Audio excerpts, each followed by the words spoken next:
Pagsisimula ng simbang gabi sa Capitol Plaza sa Lingayen, Pangasinan, dinagsa ng mga deboto.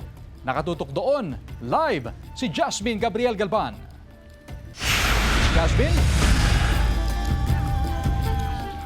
Chris, sa mga oras nga na ito ay ongoing ng anticipated simbang gabi dito nga sa Provincial Capitol Complex sa Lingayen, Pangasinan. Sa mga sandaling ito ay napakarami ng mga deboto ang nag-attend sa simbang gabi. Karamihan, Chris, ay mga empleyado ng Provincial Capitol Complex, ganun din ng mga national government agencies, mga estudyante, and even mga deboto mula nga sa iba't ibang mga barangay na wala ng panahon o walang pagkakataon na makadalo doon sa unang araw ng simbang gabi na gaganapin nga bukas ng madaling araw. Pangunahan ngayon, Chris, ni Most Reverend Bishop Napoleon Sipalay ng Diocese of Alaminos ang simbang gabi.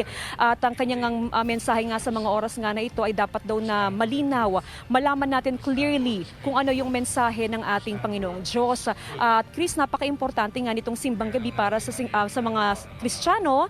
At ito nga yung Misa de Gallo, isang mahalagang tradisyong Pilipino sa Pasko. Ito ay 9-day novena mass na karaniwang nagsisimula ng December 16 hanggang December 24. Ang last mass ay sa mismong bisperas ng Pasko.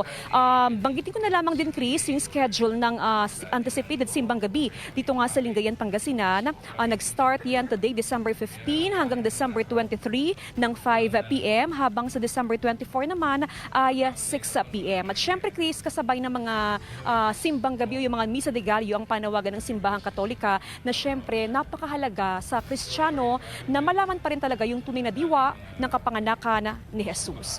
Chris? Maraming salamat, Jasmine Gabriel Galban.